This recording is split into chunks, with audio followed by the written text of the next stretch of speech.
น้องทำมากินตำพุงห้านเปิดใหม่อยู่นะงานแต่ยูสิเกิร์ชนะให้เด็กช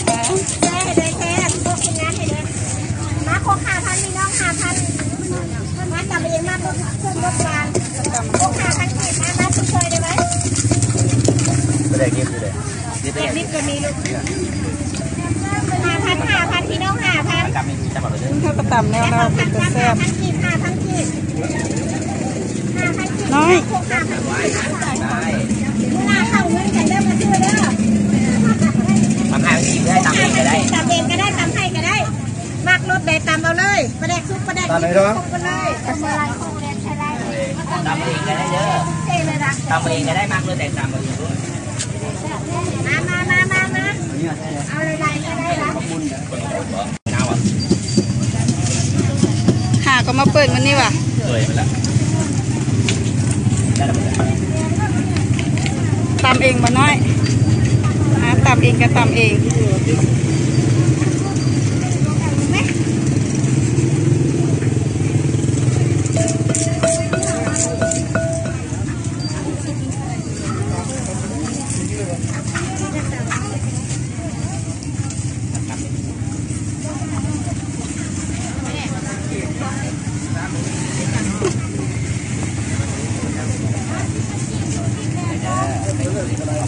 ประเดก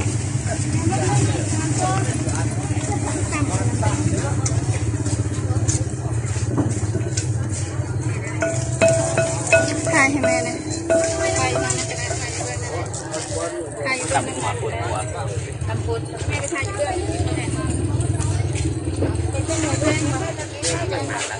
มาเด้อ5,000กีบพี่น้อง5,000กีบมากรถใดตามมาเลยมากรถใดตามมาเลยพี่น้อง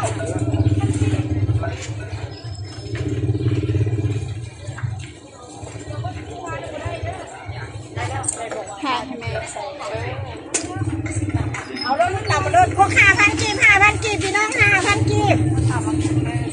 เอามาเก็บใส่กะปิน้ำตาลเป็นว่ามากรถใดตามมาเลย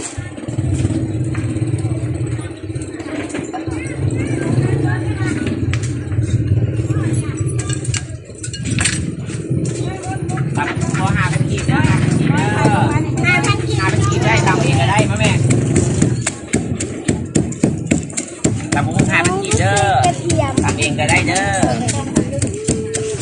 แล้วก็ปีนไปในบอกตัวเองตามพวกพก5,000พี่น้อง5,000กีบลูกกับพุ่ง5,000กีบใส่นี่เนาะก็ใส่ปลาแดกน้ำปลาค่ะมีลูก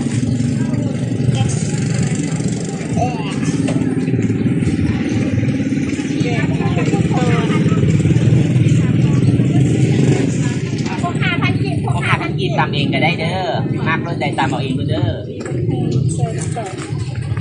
ตำพวก5,000กีบมา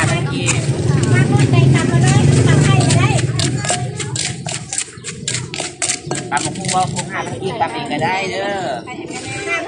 5,000พี่น้องโคก5,000กีบตำโคก10คนได้นี่เนี่ยโคก5,000ตำเองก็ได้ล่ะมีโคก5,000โคกใหญ่แล้วโคก5,000พี่น้องโคก5,000กีบโคก5,000พี่น้อง5,000กีบ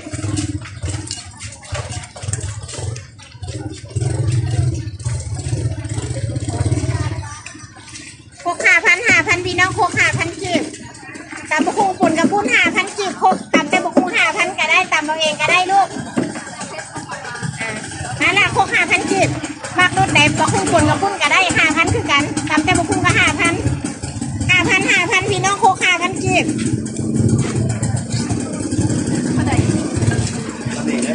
ตำเองรถได้ให้มาตำเองเลยได้บักเพชรบักไผ่เก็บแต่รถโคก5,000พี่น้อง5,000กีบ5,000กีบพี่น้องโคกตำบะคุงโคก5,000กีบตำบนรถละมากรถแดงตำบนรถบุฟเฟ่บะคุงเป็นจะแซ่บซีมเวลาซีมไม่ทูเขาก็มีหันห้อยเป็นถุงหันมากประแดกนิดประแดกชุกมีเบิร์ดโคก5,000พี่น้องตำบะคุงโคก5,000กีบ ตำหุ้งกับปุ้นก็ได้5,000กีบเด้อตำเอาเองก็ได้พี่น้องตำให้ก็ได้ซิมแบบไม่ลามักรสหวานรสเค็มซิมแบบนี้ น้อยเด็ก